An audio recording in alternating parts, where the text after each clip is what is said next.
Friend, ISRO चांद पे ऐतिहासिक सफलता के बाद अब एक और इतिहास रचने जा रहा है। L1 मिशन भेजकर एक और नया इतिहास रचने जा रहा है। तो चलिए आज इसी के बारे में हम इस क्लास में पढ़ेंगे। तो स्वागत है हमारे यूट्यूब चैनल स्टडी टीम में। तो अगर आप हमारे चैनल पे नए हैं तो चैनल को सब्सक्राइब करें और बेल आइकन को भी दबा लें, ताकि जब भी हमारी वीडियो अपलोड हो तो आपके पास तुरंत उसका नोटिफिकेशन पहुंच जाए। तो चलिए शुरू करते हैं। तो पहला क्वेश्चन है कि सूर्य का अध्ययन करने वाला पहला अंतरिक्ष आधारित भारतीय मिशन का क्या नाम है। ठीक है, सूर्य का अध्ययन करने वाला पहला अंतरिक्ष आधारित भारतीय मिशन का क्या नाम है। तो इसका क्या नाम है, तो उसका नाम है आदित्य L1।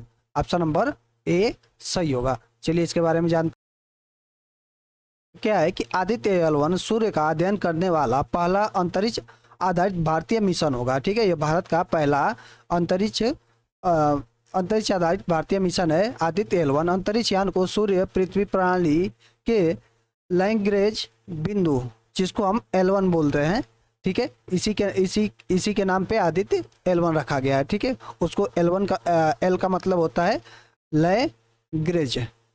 ठीक है, लैग्रेंज बिंदु 1 यानी L1 के चारों ओर एक प्रभा मंडल कक्षा में रखा जाएगा, जो पृथ्वी से लगभग 1.5 मिलियन किमी दूर है। ठीक है, किमी दूर है।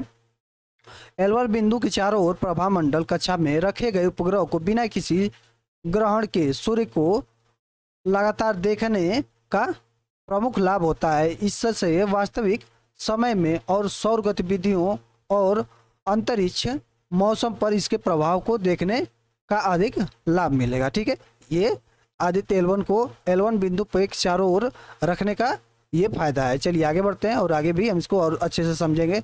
आदित्य L1 मिशन को कब लॉन्च किया गया है। आदित्य L1 मिशन को कब लॉन्च किया गया है, तो यह कब लॉन्च किया गया, तो यह 2 सितंबर 2023 को लॉन्च किया गया है। ठीक है, 2 सितंबर 2023 को लॉन्च किया गया है। कै बजे, तो 11:50 पर इसको लॉन्च किया गया है। और कहाँ से लॉन्च किया गया है, तो श्रीहरिकोटा के सतीश धवन अंतरिक्ष केंद्र से इसको लॉन्च किया गया है। ठीक है, चलिए मिशन को 2 सितंबर 2023 की सुबह 11:50 पर सतीश धवन स्पेस सेंटर श्रीहरिकोटा, ये कहाँ पे, आंध्र प्रदेश में से लॉन्च किया गया है। ठीक है, चलिए आगे बढ़ते हैं। आगे आदित्य L1 मिशन को किस रॉकेट से लॉन्च किया गया है। ठीक है, किस रॉकेट से, पूछे कि किस रॉकेट से लॉन्च किया गया है, तो यह PSLV XL-57 से इसको लॉन्च किया गया है। ठीक है, बात करते हैं PSLV का फुल फॉर्म क्या होता है, तो पोलर सैटेलाइट लॉन्च व्हीकल होगा। PSLV का फुल फॉर्म क्या होगा, तो पोलर सैटेलाइट लॉन्च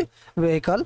परीक्षा में इसका फुल फॉर्म पूछ देता है। आगे बढ़ते हैं। आगे आदित्य L1 किसका अध्ययन करने वाला पहला अंतरिक्ष आधारित भारतीय मिशन है। तो किसका L1 किसका अध्ययन करेगा, तो L1 सूर्य का अध्ययन करने वाला भेजा गया है अंतरिक्ष में। चलिए अगले, L1 पृथ्वी से लगभग 1.5 मिलियन किमी यानी 15 लाख किलोमीटर दूर सूर्य की ओर निर्देशित रहेगा। यह पृथ्वी और सूर्य के बीच की दूरी का लगभग 1% है। ठीक, 1% है, यानी 1.5 मिलियन किमी। यह क्या है कि सूर्य और जो पृथ्वी है उसके बीच की दूरी का सिर्फ 1% है। चलिए आगे बढ़ते हैं।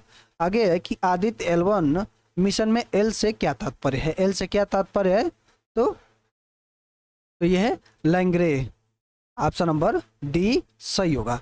क्या है कि लैग्रेंज बिंदु पॉइंट क्या होता है, इसके बारे में जानते हैं। तो सूर्य के केंद्र से पृथ्वी के केंद्र तक एक सरल रेखा खींचने पर जहां सूर्य और पृथ्वी के गुरुत्वाकर्षण बल बराबर होते हैं, वह लैग्रेंज बिंदु कहलाता है।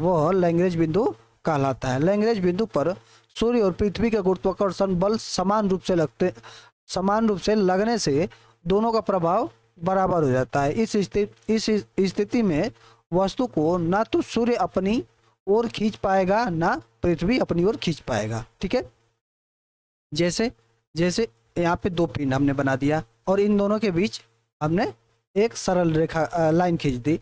अब इनके बीच एक ऐसी जगह होगा जहाँ पे क्या है कि इस पिंड का गुरुत्वाकर्षण बल और इस पिंड का गुरुत्वाकर्षण बल यहाँ पे दोनों समान लगेगा। तो अगर यहाँ पे अगर हम अपने उपग्रह को यहाँ पे स्थापित करते हैं, तो न तो सूर्य अपने तरफ इसको खींच पाएगा और न ही पृथ्वी अपने तरफ इसको अपने गुरुत्वाकर्षण बल से खींच पाएगी। तो इसी बिंदु को क्या बोलते हैं, इसी बिंदु को L1 पॉइंट यानी लैग्रेंज बिंदु कहा जाता है। ठीक है, यहाँ पे क्या है कि इस स्थिति में वस्तु को ना तो सूर्य अपनी ओर खींच पाएगा ना पृथ्वी अपनी ओर खींच सके। ग्रेज बिंदु को L1, L2, L3, L4 और L5 से निरूपित किया जाता है। ठीक है, किससे निरूपित किया जाता है? तो L1, L2, L1, L2, L3 और L4, L5 से निरूपित किया जाता है। ठीक है, तो इसमें क्या है कि इसमें L1, L2 और L3, ठीक है, L1, L2 और L3 ये क्या है? ये तीनों बिंदु स्थिर नहीं है, स्थिर नहीं है। ठीक है, इनकी स्थिति बदलती रहती है। और बाकी L4 और L5 इनकी स्थिति क्या है? इनकी स्थिति समान है, मतलब एक जगह स्थिर है। ठीक है, चलिए आगे बढ़ते हैं।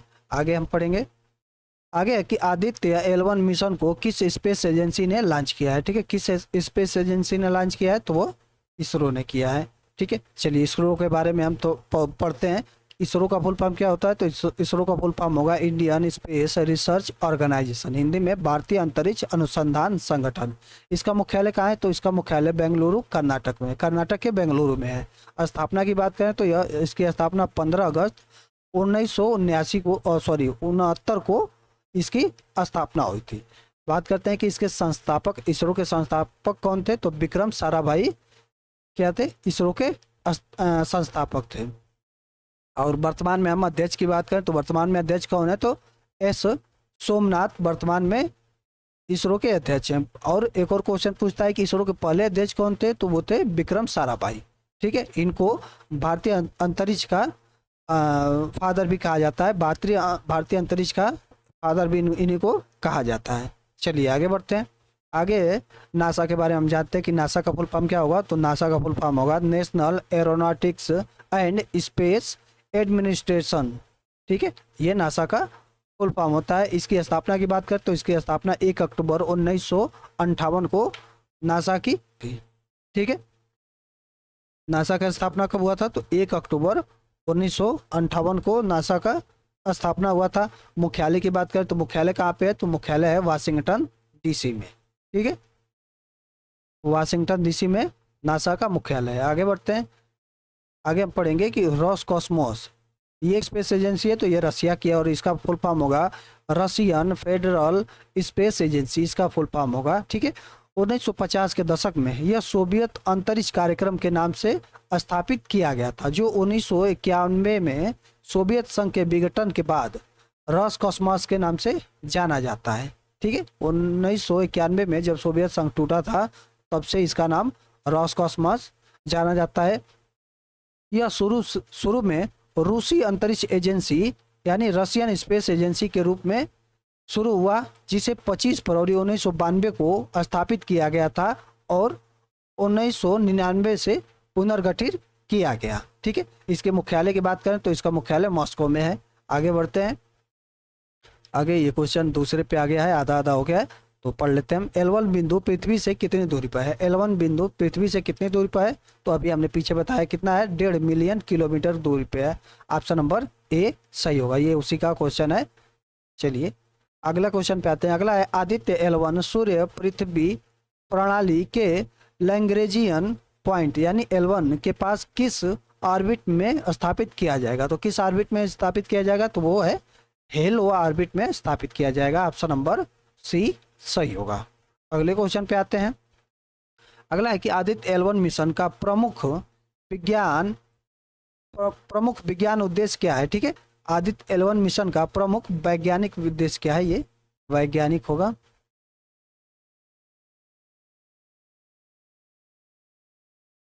वैज्ञानिक उद्देश्य क्या है? तो यहाँ पे ऑप्शन ए है सौर ऊपरी वायुमंडल यानी क्रोमोस्फीयर और कोरोना गतिशीलता का अध्ययन। ऑप्शन बी है क्रोमोस्फेरिक और कोरोनल हीटिंग का अध्ययन। ऑप्शन सी है सन अर्थ लैग्रेंजियन पॉइंट यानी L1 की कक्षा में सूर्य का अध्ययन। सौर प्रभा मंडल का अध्ययन यहाँ पे होगा, का अध्ययन। तो ये क्या है कि Aditya L1 mission, Aditya L1 जो छोड़ा गया है उपग्रह, उसका ये जो चारों ऑप्शन है ये उसका उद्देश्य है। इन सब के बारे में अध्ययन करना उसका उद्देश्य है। तो ऑप्शन नंबर डी हमारा सही होगा, सॉरी ऑप्शन नंबर ई सही होगा। अगले क्वेश्चन पे आते हैं। अगला है लैंग्वेज पॉइंट 1 का नामकरण किस इतालवी फ्रांसीसी गणितज्ञ के नाम पर किया गया है? तो किसके नाम पे किया गया है? तो ये जोसेफ लुइस लैंग्रेज के नाम पे किया गया है, ठीक है, जोसेफ। अगले क्वेश्चन पे आते हैं। अगला है आदित्य L1 मिशन को शुरुआत में क्या नाम दिया गया था? ठीक है, आदित्य L1 मिशन को शुरुआत में क्या नाम दिया गया था? तो इसको दिया गया था आदित्य 1 नाम दिया गया था, आदित्य 1 नाम दिया गया था। कहते हैं कि आदित्य L1 मिशन को शुरुआत में आदित्य 1 नाम दिया गया था। इसे सूर्य और पृथ्वी के लैंग्रेज बिंदु या 1 या L1 के हेलो ऑर्बिट में स्थापित किया जाएगा। इस वजह से इसका नाम हेलो ऑर्बिट में स्थापित किया जाएगा, इस वजह से इसका नाम बदलकर आदित्य L1 कर दिया गया, ठीक है। आगे बढ़ते हैं। आगे भारत सूर्य मिशन लॉन्च करने वाला एशिया का कौन सा देश बन गया है? तो कौन सा देश बना है? तो यह पहला देश बना है, एशिया का पहला देश बना है। अगले क्वेश्चन पे आते हैं। अगला है लैंग्रेजियन बिंदु वे हैं जहां दो वस्तुओं के बीच कार्य करने वाले सभी बल एक दूसरे को निष्प्रभावी कर देते हैं, ठीक है। तो यहाँ पे कौन सा बल कार्य करता है? तो यहाँ गुरुत्वाकर्षण बल निष्प्रभावी होता है। यहाँ पे ऑप्शन नंबर बी सही होगा। अगले क्वेश्चन पे आते हैं। अगला है आदित्य L1 मिशन लॉन्चिंग के ठीक कितने दिन बाद यह अपने पॉइंट यानी L1 पॉइंट तक पहुंचेगा? यह कितने दिन बाद L1 पॉइंट तक पहुंचेगा? तो यह 127 दिन बाद L1 पॉइंट पर पहुंचेगा। चलिए आगे बढ़ते हैं। आगे आदित्य L1 मिशन के साथ कितने पेलोड भेजे जाएंगे? कितने पेलोड भेजे जाएंगे? तो इसके साथ 7 पेलोड भेजे गए हैं, 7 पेलोड भेजे गए हैं। 4 पेलोड क्या करेंगे? सूरज पर नजर रखेंगे और बाकी तीन L1 जो पॉइंट है उसके आसपास का अध्ययन करेंगे, ठीक है। इसमें क्या है कि इसमें चार जो पेलोड हैं, 4 पेलोड यह सूर्य पर नजर रखेंगे, सूर्य पर नजर यानी सूर्य का अध्ययन करेंगे। और बाकी जो 3 है यह किसका अध्ययन करेंगे? तो यह जो L1 पॉइंट है, L1 पॉइंट के आसपास अध्ययन करेंगे, के आसपास का अध्ययन करेंगे, आसपास का अध्ययन करेंगे।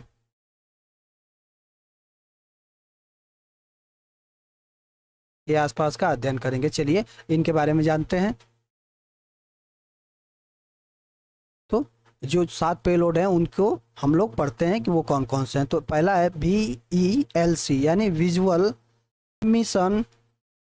Emission line coronagraph, visual emission line coronagraph, ठीक है। दूसरा है SUIT यानी सोलर अल्ट्रावायलेट इमेजिंग टेलीस्कोप, इसका फुल फॉर्म होगा। तीसरा है SOLEXS यानी solar low energy x-ray spectrometer. HELIOS यानी high energy L1 orbiting x-ray spectrometer, इसका फुल फॉर्म होगा। पांचवा है ASPEX यानी Aditya solar wind particle experiment. और छठा है PAPA यानी plasma analyser package for Aditya. और सातवां है advance try axle high resolution digital magnetometer, ठीक है, मैग्नेटोमीटर। ये इसके फुल फॉर्म है। अब इनके बारे में जानते हैं कि इनका कार्य क्या है। तो यह है विजुअल एमिशन लाइन कोरोनोग्राफ। यह सूर्य के वायुमंडल के सबसे बाहरी भाग यानी सौर कोरोना और सूरज में होने वाले सबसे शक्तिशाली विस्फोटों यानी कोरोनल मास इजेक्शन की गतिविधि का अध्ययन करेगा। कौन करेगा? तो यह VELC यह अध्ययन करेगा। फिर अगला आता है कि solar ultraviolet imaging telescope यानी SUIT, ठीक है। इस पेलोड का काम है कि अल्ट्रा वायलेट यानी यूवी के निकट सौर प्रकाश मंडल और क्रोमोस्फीयर की तस्वीर लेना, ठीक है, इसका काम है। और अगला है कि Aditya solar wind particles experiment यानी ASPEX और plasma analyser package for Aditya PAPA। इस पेलोड को इस पेलोड का कार्य है कि सौर पवन और सौर पवन और शक्तिशाली आयनों के साथ साथ उनके ऊर्जा वितरण का अध्ययन करेगी। यह क्या करेगा, तो यह सौर पवन और शक्तिशाली आयनों के साथ उनके ऊर्जा वितरण का अध्ययन करेगा। ठीक है, आगे बढ़ते हैं। आगे solar low energy x-ray spectrometer यानी SOLEXS और high energy L1 orbiting x-ray spectrometer HELIOS। ठीक है, इसका कार्य है कि विस्तृत एक्सरे ऊर्जा रेंज में सूर्य से आने वाली एक्सरे किरण का अध्ययन करेगी। यह क्या करेगा, तो यह जो क्या है कि एक्सरे ऊर्जा रेंज में सूर्य से आने वाली जो एक्सरे किरण है उसका अध्ययन करेगी। मैग्नेटोमीटर इस पेलोड को L1 बिंदु पर दो ग्रहों के बीच के चुंबकीय क्षेत्र को मापने के लिए बनाया गया है। ठीक है, यह क्या कार्य करेगा, तो यह L1 बिंदु पर दो ग्रहों के बीच के चुंबकीय क्षेत्र को मापेगा। ठीक है, आगे बढ़ते हैं। आगे आदित्य L1 मिशन की अवधि कितनी है। ठीक है, आदित्य L1 मिशन की अवधि कितनी है, तो यह है 5.2 वर्ष। ऑप्शन नंबर सी सही होगा, लगभग 5.2 वर्ष है। आगे बढ़ते हैं। आगे इसरो के आदित्य L1 मिशन के प्रधान वैज्ञानिक कौन है। ठीक है, आदित्य L1 मिशन के प्रधान वैज्ञानिक कौन है वो हमको बताना है। तो कौन है, तो वह है डॉक्टर शंकर सुब्रमण्यम के। डॉक्टर शंकर सुब्रमण्यम के हैं, ये क्या है, ये आदित्य L1 मिशन के प्रधान वैज्ञानिक है। चलिए आगे बढ़ते हैं। आगे कि आदित्य L1 मिशन के प्रोजेक्ट निर्देशक कौन है, तो यह है निगार साजी क्या है, ये प्रोजेक्ट निदेशक है। ठीक है, आदित्य L1 अंतरिक्ष यान के लिए बने कंट्रोल सिस्टम ग्रुप की प्रोजेक्ट मैनेजर कौन है, तो यह है गायत्री मल्होत्रा। ठीक है, आगे बढ़ते हैं। आगे आदित्य L1 सौर मिशन का कुल द्रव्यमान कितना है। ठीक है, आदित्य L1 सौर मिशन का कुल द्रव्यमान कितना है 1475 किग्रा है। ठीक है, 1475 किग्रा है। ऑप्शन नंबर डी सही होगा। ठीक है, ऑप्शन नंबर डी सही होगा। क्या है कि आदित्य L1 सौर मिशन के पेलोड का द्रव्यमान अगर पूछे तो वो 244 kg है। ठीक है, जो पेलोड लगे हैं उसमें उसका द्रव्यमान 244 kg है। तो आज की इस वीडियो में इतना ही। इसमें आज भी जितने सारे क्वेश्चन है ये परीक्षा के लिए बहुत महत्वपूर्ण है, तो इनको आप लोग याद रखिएगा। और फ्रेंड, अगर आपको ये वीडियो अच्छी लगी हो तो वीडियो को लाइक करें और चैनल को सब्सक्राइब जरूर करें।